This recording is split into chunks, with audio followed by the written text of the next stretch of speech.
Topic लिख सकते हो विराम चिन्ह। अब ये विराम चिन्ह क्या होता है, तो देखो शाब्दिक अर्थ की बात करी जाए तो बोलते समय भावों को जो स्पष्ट करने के लिए हम वाणी का उतार चढ़ाव लेते हैं ना, तो लिखते समय उसी को दर्शाने के लिए जिन चिन्हों का यानी कि जो विराम चिन्हों का हम प्रयोग करते हैं उसे ही क्या कहा जाता है, विराम चिन्ह कहा जाता है। मतलब जो आज तक हमने कॉपियों में बुकों में पढ़ा है रटी रटी भाषा वो। अब सरल शब्द में बात करूं तो आपके वो जहां पर हम वाक्यों में उसको रुकने के लिए, उसको पूर्ण करने के लिए, प्रश्न पूछने के लिए इन प्रकार के चिन्हों का इस्तेमाल करते हैं, उसे ही क्या कहते हैं, हम विराम चिन्ह कहते हैं। ओके, टोटल 12 प्रकार के होते हैं, 12 के 12 मैं आपको करवाऊंगा अच्छी तरीके से। जहां से क्वेश्चंस पूछे जाते हैं वो मैंने आपको कुछ इंपॉर्टेंट क्वेश्चंस वीडियो के एंड में दे रखे हैं, तो उनको जरूर लगाकर देखिएगा। ओके, तो चलिए पहला विराम चिन्ह जिसे आप पूर्ण विराम भी कहते हो, तो देखा होगा आपने ये हल्की सी, आप जो साइन देख रहे हो ब्रैकेट के अंदर, वो हल्की सी एक डंडी खींच रखी है, तो ये जो डंडी सी सीधी खींची जाती है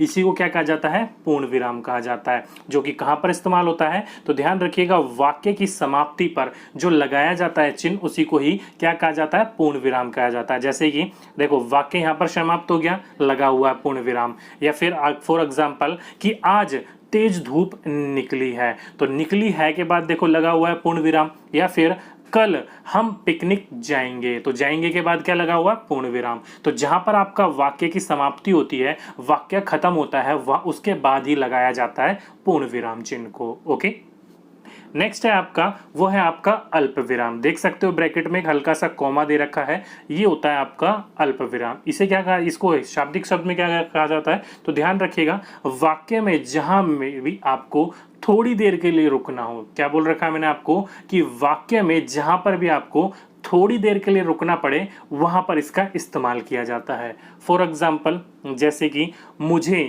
केला, संतरा, आम सभी फल पसंद है, तो यहाँ पर देख लो क्या बोल रखा है कि मुझे केला, सेब, संतरा, आम सभी फल पसंद है। तो यहाँ पर डायरेक्टली मैं ये तो नहीं कहा ना कि मुझे केला, संतरा, आम सभी फल पसंद है, नहीं, हल्के सा रुकना होता है कि उसको पता चल सके कि किन किन चीजों के बारे में बात करी जा रही है। ओके, तो देख सकते हो मुझे केला, संतरा, आम सभी फल पसंद है, उसी को क्या कहा जाता है, आपका जो रुकते हो बीच में उसी को आप अल्प विराम कहा जाता है। और यहीं पर ही क्वेश्चंस आपके बहुत पूछे जाते हैं, ध्यान रखिएगा जहां पर आप थोड़ी देर के लिए रुकना होता है उसी को, उसको जगह पर हम किस चीज का इस्तेमाल करते हैं, अल्प विराम चिन्ह का इस्तेमाल करते हैं। ओके, नेक्स्ट है आपका अर्ध विराम। तो देख सकते हो आप ऊपर एक बिंदी और नीचे कॉमा है, तो इसी को क्या कहा जाता है, अर्ध विराम कहा जाता है। शाब्दिक शब्द में जहां दो वाक्यों का संबंध हो उनके बीच अर्ध विराम चिन्ह लगाया जाता है। जैसे कि देखो क्या बोल रखा है, मैंने उसे बहुत समझाया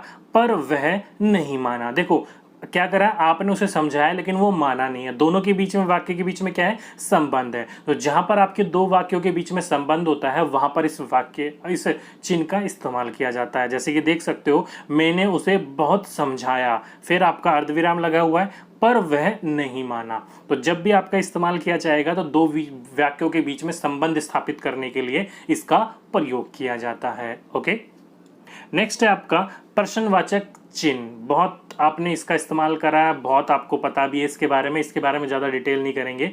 वाक्य के जो अंत में लगाया जाता है ना प्रश्न पूछने के लिए, उसको ही क्या कहा जाता है, प्रश्नवाचक चिन्ह कहा जाता है। जैसे कि आप कहाँ रहते हैं, क्वेश्चन मार्क, क्वेश्चन पूछा गया, या फिर इस पुस्तक का लेखक कौन है, तो आखिरी में क्या पुटअप हो रहा है, क्वेश्चन पुटअप हो रहा है, प्रश्न पुटअप हो रहा है। ये तो बिल्कुल सिंपल है। प्रश्नवाचक आपका चिन्ह हो गया या फिर विस्मयाई बोधक हो गया, ये बहुत सिंपल होते हैं, आराम से हम इसको पहचान सकते हैं। नेक्स्ट है आपका योजक चिन्ह। देख सकते हो, आपका ध्यान रखेगा योजक चिन्ह जो होते हैं वो दो एक जैसे होते हैं, एक आपका योजक हो गया और एक निर्देशक हो गया, दोनों की दोनों एक तरह दिखते हैं। बस आपको फर्क इतना ही है कि जो योजक चिन्ह होता है, देख रहे हो हल्के से जो डंडी दिख रही है आपको, वो छोटी होती है योजक चिन्ह में, और निर्देशक चिन्ह में ये डंडी जो होती इतनी है लेकिन थोड़ी बड़ी हो जाती है वो। ओके, तो इन चीज को ध्यान रखिएगा, छोटी डंडी योजक चिन्ह के अंदर आती है।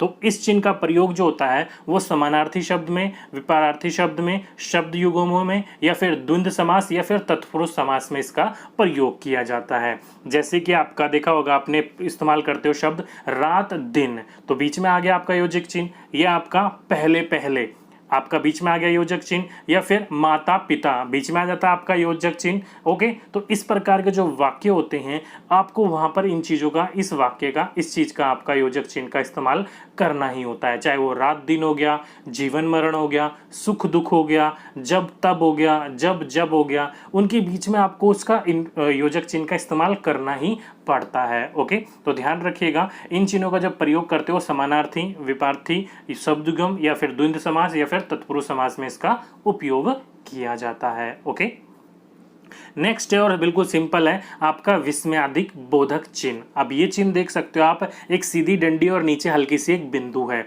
ये जो होता है इस्तेमाल वो आपके हर्ष के लिए, यानी कि जो आप हर्ष उत्पन्न होता है आपके अंदर, एक्साइटमेंट जिसे आप कहते हो, वो शोक मतलब कुछ आपके अंदर शोक हो दे किसी चीज को देखकर, वो आपका विस्मय या फिर घृणा जो होती है आदि, इस प्रकार की जो भावना व्यक्त करने के लिए जो आप शब्द इस्तेमाल करते हो, वो जो आप प्रयास करते हो, उसके बाद इसका उपयोग किया जाता है। जैसे कि पहला वाक्य कि ओह कितनी गर्मी है, तो ओह के बाद देखो क्या लग रखा है, विस्मयबोधक चिन्ह लग रखा है। ओके, सिंपल है, पहचान लेते हो इन चीजों को। तो क्या बोल रखा है, देखो यहाँ पर क्या कर रहा है, ओह, तो आज क्या अपना वो हर्ष उत्पन्न कर रहा है कि आज कितनी गर्मी है। वहीं पर ही उफ मेरी उंगली कट गई, तो उफ क्या है, यहाँ पर उसको दर्द हो रहा है, दर्द जो शोक हो रहा है उस चीज को वो उत्पन्न कर रहा है। ओके, तो इन प्रकार के वाक्य जो आप इस्तेमाल करते हो, जो आपका वो उसमें हर्ष, शोक, विस्मय या फिर घृणा को उत्पन्न करने वाले भावों को आप इस्तेमाल करते हो इस चिन्ह का। ओके, नेक्स्ट है आपका निर्देशक चिन्ह। तो मैंने आपको बोला था योजक चिन्ह और ये चिन्ह दोनों सेम होता है, बस योजक थोड़ा छोटा होता है और निर्देशक चिन्ह थोड़ा बड़ा होता है। इसका प्रयोग किसी कथन से पहले तथा उदाहरण की ओर संकेत करने के लिए किया जाता है। जैसे कि माँ कहती है सदा समय पर काम करना चाहिए, तो देखो कौन कह रही है, माँ। तो अब बता कोई और रहा है उसको, लेकिन उसने ये बोल रखा है कि माँ जो कहती है कि सदा समय पर काम करना चाहिए। तो यहाँ पर क्या हो रहा है कि किसी कथन से पहले तथा उदाहरण की ओर संकेत करने के लिए, उदाहरण ही यही है कि माँ कहती है ये कि किसी बच्चे से कुछ पूछा गया कि अपने माँ के बारे में बताइए, कुछ बात बताइए, तो उदाहरण के रूप में उसने यही बताया कि माँ कहती है कि सदा समय पर काम करना चाहिए। ओके, तो इस प्रकार के वाक्य में जो होता है इस्तेमाल, वो आपका निर्देशक चिन्ह का इस्तेमाल किया जाता है। नेक्स्ट है आपका विवरण चिन्ह। तो देख सकते हो दो बिंदु और उसके साथ में आपका योजक चिन्ह लगा हुआ है।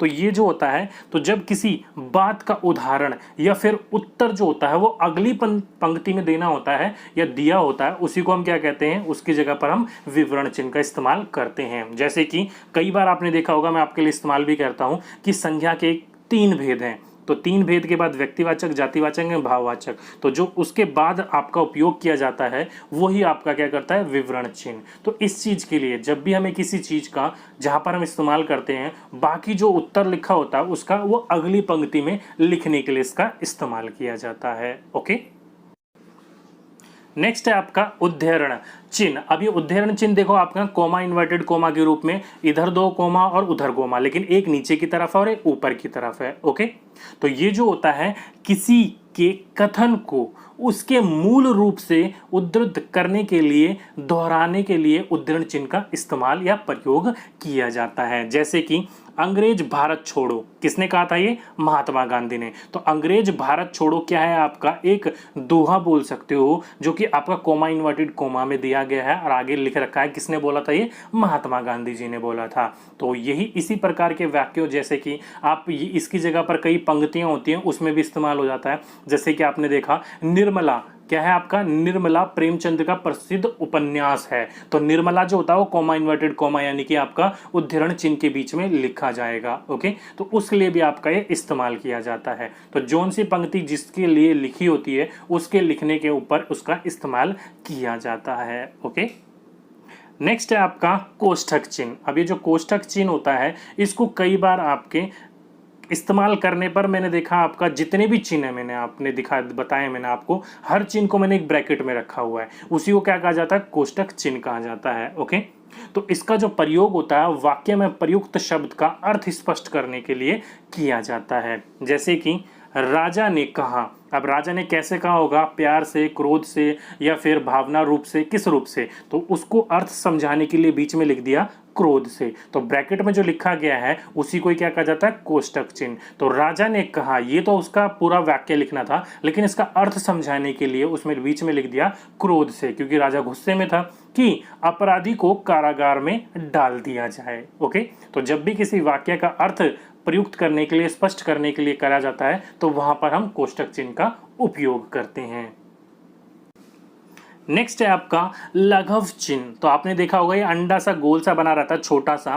तो हम इसका उपयोग कब करते हैं, तो जब किसी शब्द को संक्षिप्त करने की लिखी जाता है तब इसका प्रयोग किया जाता है। जैसे कि अधिकतर जो शॉर्ट फॉर्म में नाम लिखे जाते हैं, जैसे कि डॉक्टर को हम डा करके उसके बीच में बिंदु लगाते थे, राजेंद्र प्रसाद। मुरली को लिखने में हम मुरली में गोल करते थे, मुरली प्रेम, या आपका प्रेम, मुंशी प्रेमचंद। मुंशी को लिखने में आपका वो गोल, तो मुंशी प्रेमचंद्र। या फिर आपका कई बार हम लिख देते हैं कि आपका मदन मोहन मालवीय, तो वहां पर पंडित को हम कैसे लिख देते हैं, तो वो पा लिखकर उसमें लगा देते, तो पंडित मदन मोहन मालवीय। ओके, तो इस प्रकार से लिखने के लिए हम इसका इस्तेमाल करते हैं शॉर्ट फॉर्म में, तो उसी को क्या कहा जाता है, लघव चिन्ह कहा जाता है। इंपॉर्टेंट है, ध्यान रखिएगा। और इसी के साथ साथ में इसको संपेक्ष सूचक के नाम से भी जाना जाता है। तो आपका लघव चिन्ह ना लिखा हो तो संपेक्ष सूचक लिखा होगा, वो भी इसी का ही नाम दूसरा बोल सकते हो आप। ओके, नेक्स्ट और लास्ट है हमारा हंस पद। अब ये जो हंस पद होता है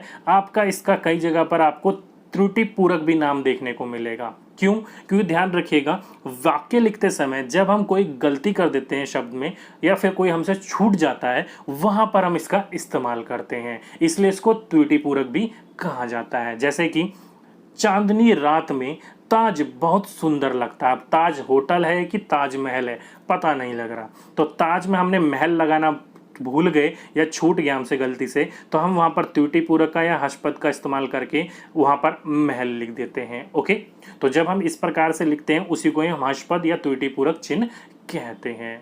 ओके, तो ये आपके 12 प्रकार के चिन्ह थे जो कि आपके बार बार क्वेश्चंस पूछे जाते हैं। यहाँ से पूरा का पूरा थ्योरेटिकल पोर्शन मैंने आपको समझा दिया।